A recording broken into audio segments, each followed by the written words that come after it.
and welcome to the Cricket Surgery. This is episode 3 of your favorite show, and we're very proud to bring to you our analysis and discussion on one of India's greatest cricketers and captains of all time, Bishan Singh Bedi.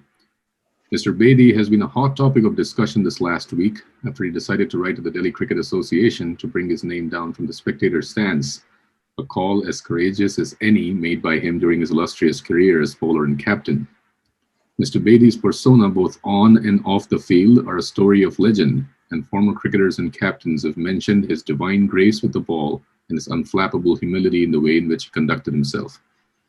His biographer Suresh Menon recounts in his book that he was among the first among equals in the group with 6 balls in the same spot and make them do different things, or pitch them at different points and make them do the same thing. Well, here to discuss the impact and legacy of one of India's greatest sons, I'm joined by Dr. Aditya Joshipura from Ahmedabad in India.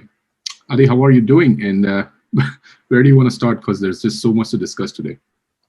Oh, absolutely. I'm doing well, partly recovered from the shock of 36. But I think there cannot be a greater balm than maybe this photograph. Well, This is a photograph. Mhm. Yeah, so this is a photograph captured by the famous photographer Ken Kelly. That's has an iconic place in Wisden's top photographs of the century. It took him 4 years to capture Bishan in this perfect mode, where you can see his right thumb firmly levering the ball into his left hand grip, just as his arm is about to unwind to come over, and that amazing subconscious check by the thumb and the index and the middle finger to establish the purchase on the ball that he wants. So everything seems like a magical, controlled motion that is poetry. So beyond the numbers, beyond the statistics, this is the man. This is Mr. Bishan Singh Bedi, was arguably the finest left-arm spinner of all time, and definitely one of the most ebullient personalities of his era. Yeah, for sure. And this is a great photograph to kind of start off with. I mean, it's so reminiscent of all of the great things that that Mr. Bishan is known for. Let's maybe start off a little bit from his first class career, or when his playing days just started out. Uh, Given the fact that the both of us are just kind of looking at this as fans, and we were born after almost a decade after Mr. Bedi retired.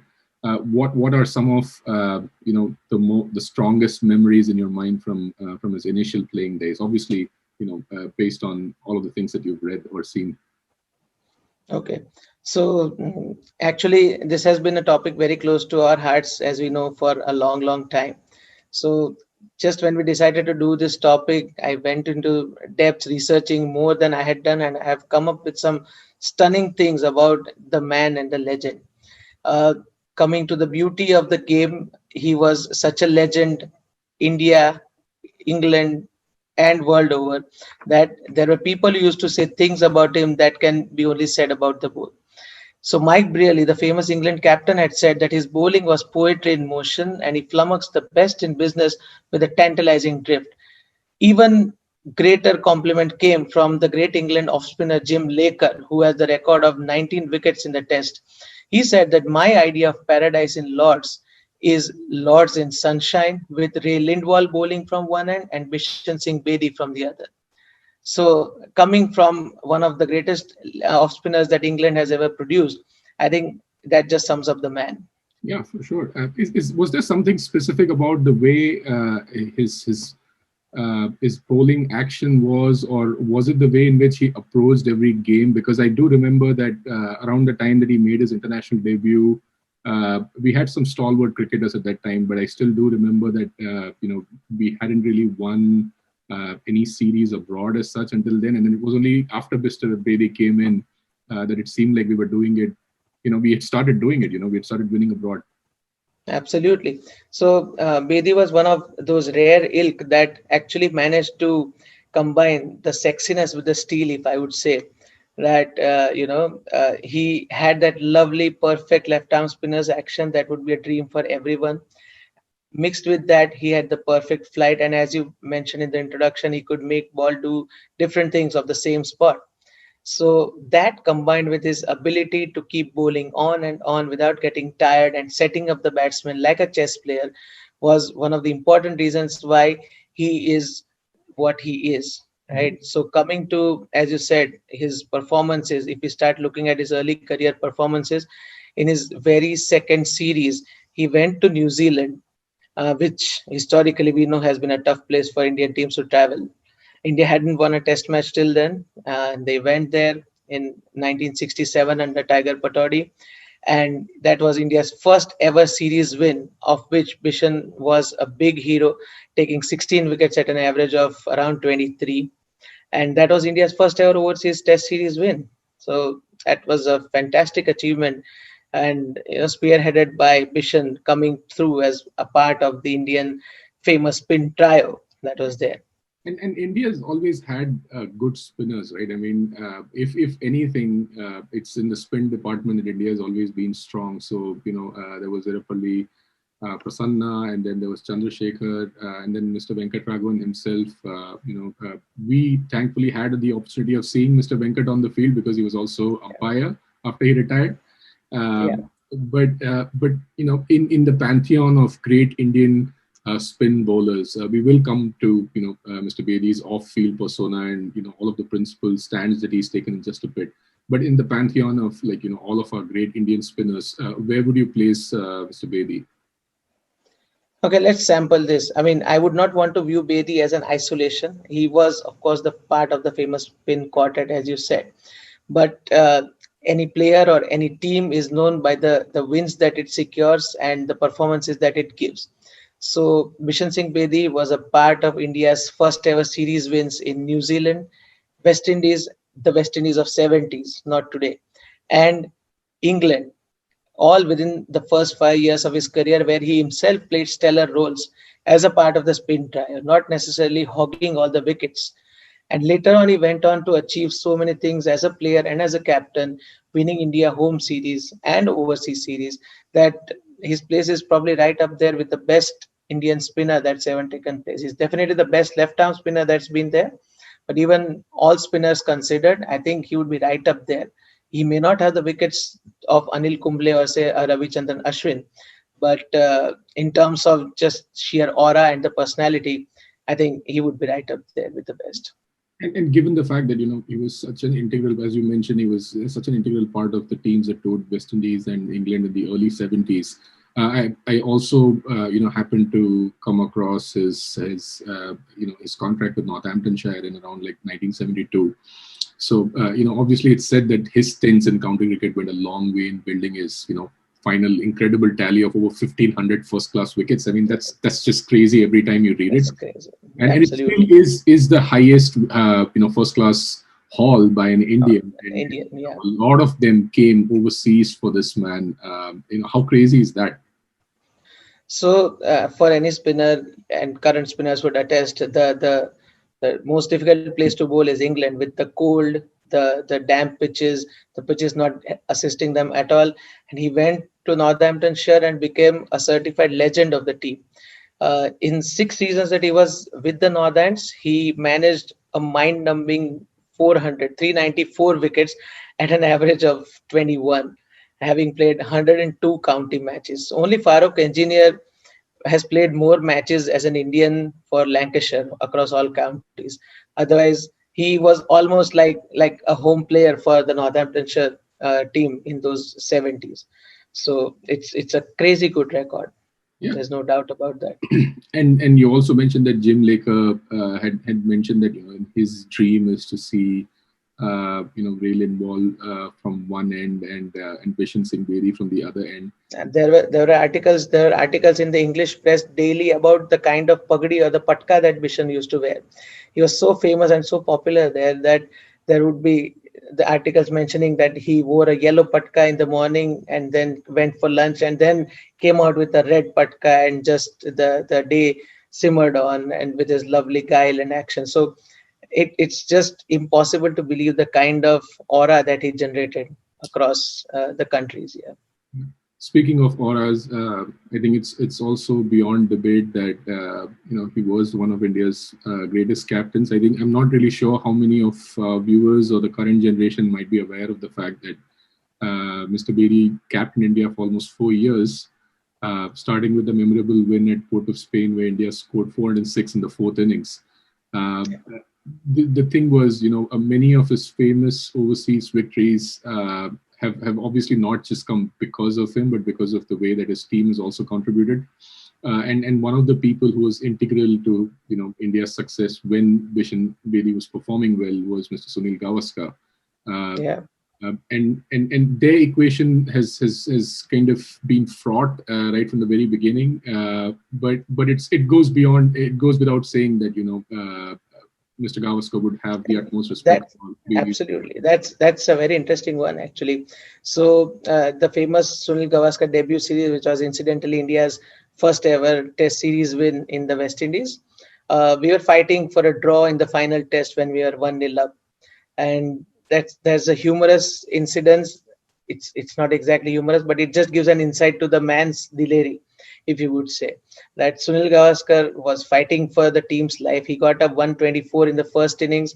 Then when you were batting in the second innings, he managed to get a 220 in the second innings at Trinidad, where he managed to save the test for the Indian team. Now, Bishan Singh Bedi's first son of his first marriage was born at that time. And as a tribute to the man playing his first series in international cricket, he named the son Gavasinder Singh. Now that was the man. And from there, they shared many good and bad times together. Eventually, they did fall apart, and I think the relationship has been fractious, even going beyond their playing days. Yep, yep. But So these are two Indian legends who have no doubt absolutely. kind of changed the face of Indian cricket. The you other would you would you would almost relate it like Wasim and Wakar of Pakistan.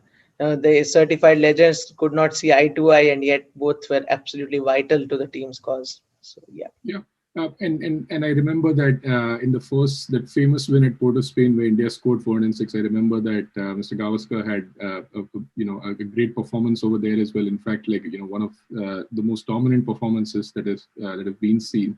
And then the following test at Jamaica, you know, uh, an even more famous incident occurred where yeah, protesting the tactics of the West Indies bowler, including the great Michael Holding.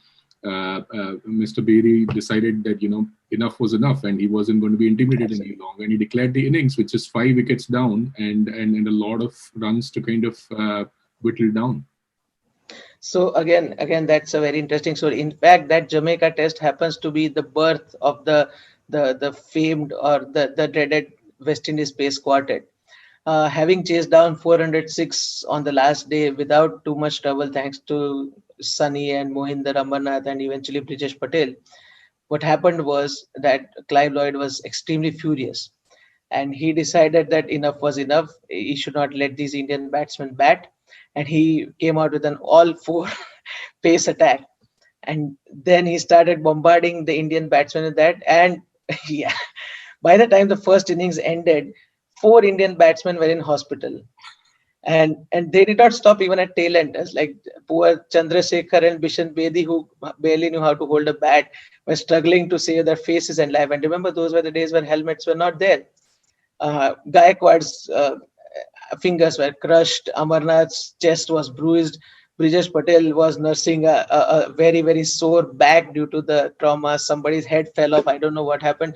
So eventually, in the second innings, we were just 12 runs ahead with 5 wickets in hand. And Bishan was furious with the tactics employed by Clive Lloyd. He had even talked to him during the match. And when Lloyd refused to back down, he just said that I'm making a statement. I think that's the most important part about Bishan, that he always believed in making a statement, making the right call. What he felt was right. It may not be perceived that way, by viewers later, but at that time he felt that he needed to do something about this. The physical danger and physical intimidation is not a part of cricket, Right, and it should not be made one. So yeah, absolutely. right. And the crazier thing is, even this might seem to be one of the most hotly contested series where you have the famous West Indian quartet kind of going at you, but it wasn't really. We Sorry. And think of it that we going into that test match, the series was 1-0, 1-all. It was a deciding test match, and we had a fair chance of doing well in that. But for him, what he believed stood above everything else. So yeah, And all respect to that is majorly why why we love Mr. Bedi so much. And besides the fact that he's got over 1,500 first class wickets, It's interesting that you mentioned this West Indies series, but because this was one of the most hotly contested and famous sort of wins for India. But right after that, India went to Australia, and it was there that Mr. Bedi actually took his best match figures of 10 for 94 at Perth. Who does that? Yeah, That is just ridiculous. So this is that's a fast absolutely. bowler's haven, as you mentioned, and here is a finger spinner in Perth. Think about it today. Like imagine a Ravindra Jadeja taking like a 10 for in Perth. It's as ridiculous as probably crazier because of the times that they lived Yeah, in. absolutely. So that's the thing. I think the Australia tour of 1977-70 was probably Bishan Singh Bedi's finest hour as a leader and as a bowler. I think it was peerless. The story of the series again is such a romantic one. Agreed, Australia were not the best Australia to be facing India because of the Packer defections. But that said, we have always seen that Australia in Australia is a challenge just by itself. It doesn't matter what team they are putting up. So what happened was we lost the first two tests very, very narrowly. The first one we lost by 15 runs, chasing 340 runs. Imagine that happening today, right? The second one we lost by 2 wickets when they chased down 340 runs. So again, these were all very, very close matches. And then the third and fourth at Melbourne and Sydney, we absolutely decimated Australia. 222-run win and an innings and 2-run win in the third and fourth test. And then come the fifth test, chasing 484 for a victory, 490 for a victory. Actually, we came within 45 runs of pulling the unlikeliest of series wins. That would have probably been the most historic series win in the history of Indian cricket. It was within 45 runs, and Bishan was the captain, and Bishan had a series tally of 31 wickets at the average of 22, which incidentally happens to be his best series returns home or away. Isn't that incredible? As a captain, leading from the front, if ever there was. It's just absolutely mind-numbing that somebody would do this in Australia, in Perth. I think one of the things that I hear about constantly these days, especially, is that the last 4 or 5 years for Indian cricket has been, you know, I hear a lot of what if scenarios, right? So, like in the last 5 years, we tend to kind of tell ourselves that if things had gone differently, we would have changed a lot of results. But from the sound of things, it appears as if this 1976 tour of or 1977 tour of Australia is was probably going to be 5-0 in our favor if it wasn't for just a few things gone awry. Probably, yeah, it could have been. And again, that's a real what if scenario, not the fake ones of, what if we had not gotten all out for 36 wala scenario. It was a genuine what if scenario. And think of it, it breaks some current followers' hearts. But just think of it, from 1967 to 1979, we won test series in New Zealand, England, West Indies. We drew test series in New Zealand again. We did extremely well in West Indies again after the Jamaica controversy, spoiled the series. We almost chased down 440 against England with Sunny Gavaskar again scoring that famous 220 in the fourth innings at Lords. So and this 3-2 series in Australia. So in that 10-12 year period, we were genuine competitors overseas, and it is in no small measure to this man, you know, leading from the front at a lot of times and then doing his bit as a part of the quartet in others times. Was this So also the time when a lot of the players were kind of playing away in the World Series while these Test matches were being contested? yes, some of them, yeah, some of them were there. Jeff Thompson was still playing for Australia. Chappell was playing for Australia. Craig Chappell, the Craig Chappell one, and there were a few. I mean, granted, it was not the strongest Australian team to play India at that time, but hey, we know that Yeah, I mean, like when you go to Australia, yeah, when you go to came Australia, through it really doesn't matter. for sure. And again, like in the middle of all of this, and this series kind of happened after the 1-3 series loss to England, or something of that sort, where again, like he was just coming off a phase where he had been directly confrontational because of the whole Vaseline episode. Uh, Yeah, and this had led to him already losing some favor among his management, and then from there to kind of go in and kill in the absolutely. manner that he killed. It's just incredibly courageous. tremendous personality. In terms of his captaincy record, he's just because of the fact that Mr. Bedi has always been a strong-headed personality. He also became the first captain to concede an international cricket match. So Oh, yeah. in the ODI being played at Sahiwal, India were Sahiwal. 23 runs away from victory with 14 balls and 8 wickets remaining. Something that definitely seemed like we were going to kind of run away with.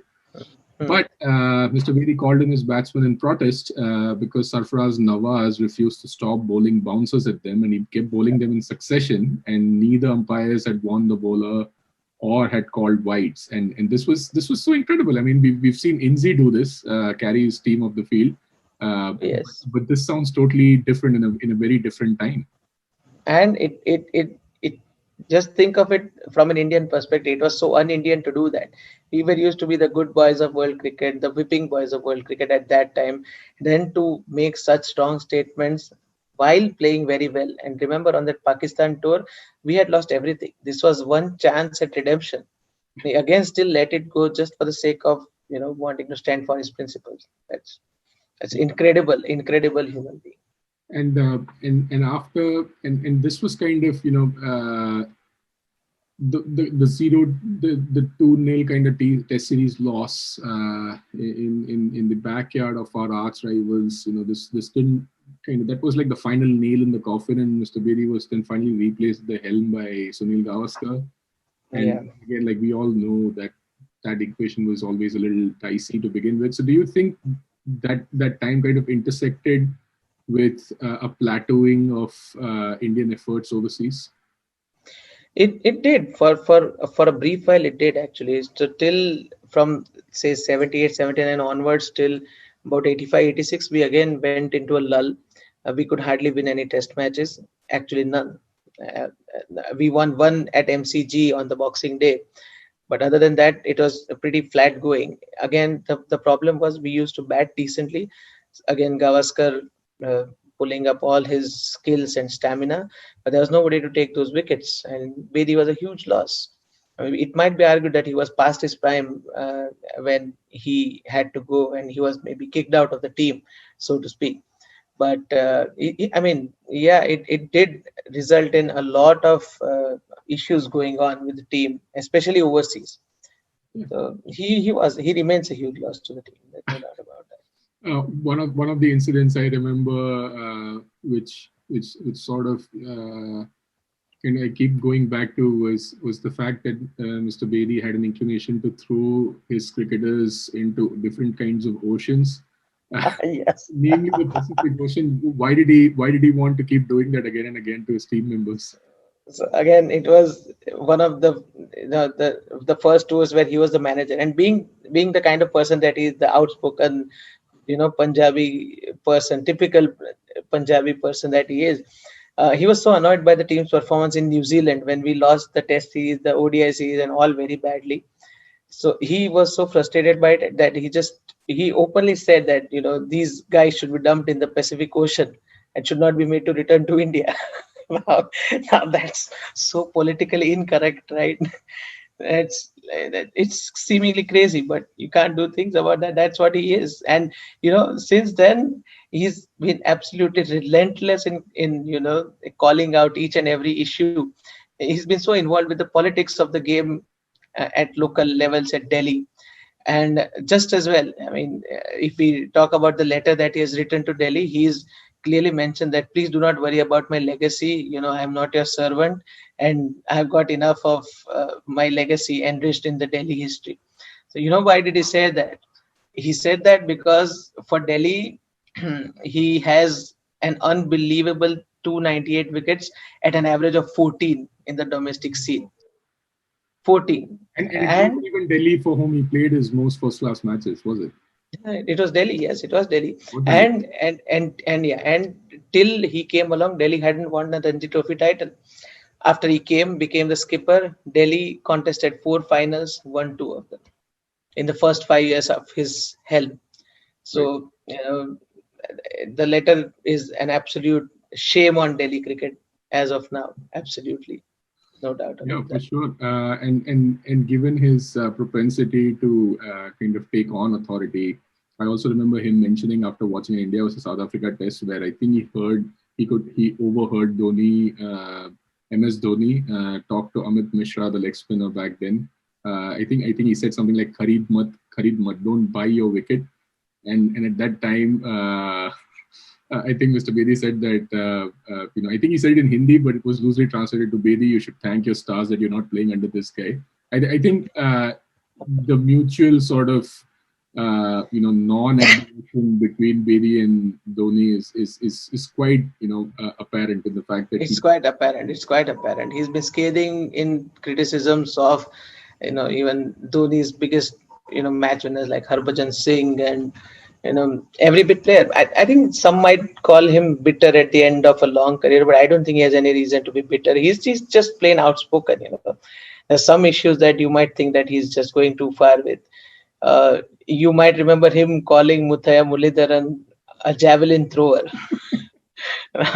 Now, again, another opinion that's like mixed, but there are people who believe Murli to be, having dodgy action. He just called what he saw. That's how I mean, for some guys, yeah, for some guys, you want a filter. For Bishan, you just want him to go on and speak out. And that there are things that he speaks that no one else dares to speak out, even if they feel. Remember during the Kohli Kumble controversy, he was very categorical in criticizing the players against Kumble. He took Kumble's side very openly, where very few people were ready to challenge the most powerful man in Indian cricket at that time, even today, you might say. So he was the one who took up that it's Indian cricket that's losing, and you cannot just revolt against someone like Anil Kumble, which is what we actually felt at that time, but we were maybe not asked, and that's it's I crazy. think he had a problem with every possible coach that we've had, including Gary Kirsten as well. Even though it's undeniable that Gary Kirsten brought in some, positive changes in the team, but I think a lot of Mr. Bedi's points were fair. About Duncan Fletcher, it mentioned that you need somebody who's assertive and accountable. Can you imagine the coach just kind of not appearing before the media and the kids thrown under the bus? This was totally unacceptable to him. Absolutely. And he's been active from then till today. When there was an incident involving Shubman Gill in January of this year, he was the India A captain. Again, he categorically said Shubman Gill has to be dropped, and he has to be punished for this. This is just unacceptable decorum. So in essence, I would say Bishan is kind of this old world, guy who believes in playing the gentleman's game the way it is supposed to be. Yeah, and it really pisses him off when he sees something that's not keeping in spirit with the game. You might want to comment on his views on IPL. And I think, and again, like this is a thread that has continued for a while. I think he had a problem with Mohammad Azharuddin as well at a given, and as in like he started, Azharuddin was the captain. Then when Mr. Bedi stopped hanging around, I guess, we started winning more at home. I think it's not because of the fact that, that it was a negative presence, but because of the fact that cricketers knew that you couldn't get away with a lot of BS in front of Mr. Bedi. Absolutely. Tell me about IPL and his views on IPL. So one of the things I remember him saying was T20 is the most vulgar expression of cricket. And somehow I don't disagree with that. I mean, we don't. Michael Holt also made his displeasure or dislike for the shortest format of the game quite well known. But then when Mr. Bedi says it's like a slap, right? It always feels like somebody slapped you. So he was categorical in calling IPL to be the biggest scam ever, and he said, I just don't know where the money comes, where the money goes. I mean, it might sound like the cringing of an old man who is past his prime and who's completely lost it, but I mean, really, he's got a point. He's got a point, and as absolute test lovers, we kind of tend to agree with that kind of a view, right?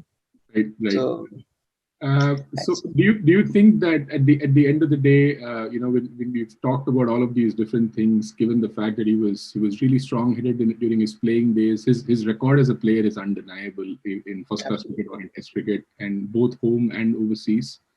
But given the fact that there seems to be a common thread across all of our former captains, The only person that Mr. Bedi has not had a problem with, I think, is Rahul Dravid, which is also fair. I think there should be a It reason why he's makes never had a problem with him. it makes sense, doesn't it? It makes sense. Absolutely. So, I think so. So if we were to like sum up Bedi's career in a few lines, I think it would be the fact that Bedi is this old school uh, player of the gentleman's game who who is a sucker for the beauty of the game, the way it's to be played under sunny skies with a beautiful action, setting batsmen up with enormous amount of time. And when he sees that form of game being violated, he just feels so strongly about it. And being the ebullient personality that he just cannot take that. So I think absolutely. he might come across as a bitter man to so many, but as true fans, we are genuinely thankful for him for having the guts to speak out. I mean, this letter to DDCA is such a slap. I mean, For that's sure. I mean, that was enormous. something that I was going to come back to, and we started off with this that Bishan Bedi has been a hot topic in the last week because people who don't know or have no idea about his career feel that this is like a bitter old man trying to ruffle up a few feathers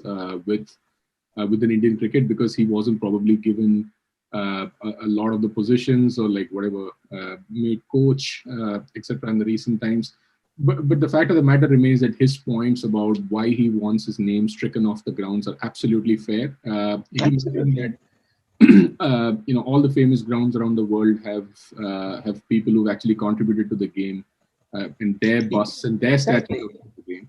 And here You we go have to you go to Adelaide, you see Chapel Brothers. You go to Sydney, you see Don Bradman. You go to all the famous football ground. You go to Arsenal Football Club. There are the statues of Thierry Henry and everybody. So the thing remains that he's right. He didn't say they put my statue on the ground, in front of the ground. He just said that it has to be a cricketer and not an administrator, which is absolutely fair. And There's no imagine doubt the about kind of that. guts it must take for him during a time when he doesn't have a lot of lucrative commentary stints or like, IPL coaching assignments or any of that stuff that a lot of former cricketers kind of rely on right now. Here's a man who's taking on the current ruling government, Oh a yeah, person who's absolutely, passed away, who was one of the most powerful ministers of the current ruling government. And he's absolutely. saying it without, probably without Mincing words. financial cushion to kind of rely on. I mean, this is a man who could Absolutely. very seriously be ostracized because of the comments that he's made. I think that's the man. That's the man. He's always been that kind of a man. Right. He did it in like 60s. He did it in 70s. He did it in 80s. He did it in 90s. Why not in 2020? I mean, I'm sure he's seen worse, and he's come through worse. So yeah, that's Bishan Singh Bedi, and that's why we love him, don't we? Those are all of the things that I had to kind of discuss today. Are there any other areas that we forgot to kind of talk about Mr. Bedi? Not really. I think we've covered most of his career and most of his personality. So Yeah. yeah, absolutely. So here's hoping that Mr. Bedi continues to have the same voice that he's had so far. He continues to speak fearlessly and realizes that he has genuine fans who understand the game, who are behind him, Yeah. and will always back him. So, Mr. Bedi, we wish you all the best of health. Uh, there's great there's like, to be very honest, there's so much more we can keep on talking about Bishan Singh Bedi, the man, the player, the first class champion. And it's just that his aura has transcended his playing days for 40 years after this. We were not even born when he stopped playing, right? And still we are continuing, and I'm sure we are not alone in being some of his like biggest fans. So I think that's really the case. And if we get an opportunity someday, we would like to do a full length feature film on Bishan Singh Bedi, the man. There's so many videos doing around, so many things to happen. But Now, yeah, hopefully, as of once we now, have a few more viewers, we can maybe invite him onto the show for that would that maybe would the be dream. that would be gold. That would be gold. Absolutely. Oh yes. And on that note, I think it'll also be interesting to hear from any of our viewers in the comments about like any famous incidents that you might remember of Mr. Bedi that we didn't mention today, any famous wins or losses. We don't really care. Anything that has Mr. Bedi featuring in it is something that we'll all enjoy reading and watching. So please feel free to comment and let us know how we Absolutely. did and how we could do better next time. Absolutely. Thanks a lot. This was great fun. I hope we keep continue doing this. Okay, see you later, and good luck to India for the Boxing Day test as well. Hopefully, things will be slightly better than Yeah, last yeah. time. So I'm wearing a black T-shirt as a mark of protest against what happened last week in Adelaide. So, Black armband to full black T-shirt. but what happened deserved a full black T-shirt, right? It was not just going to be over with an armband. So yeah, all the best to Team India, and hope I'm sure it's going to be better than 36 all out. So Nothing can be worse than not it. yeah, so not really worried. All the best, and thank you, Bishan Singh Bedi. Thank you, Vasant, and yeah, See you next that's it. time. Bye, See you guys. next time.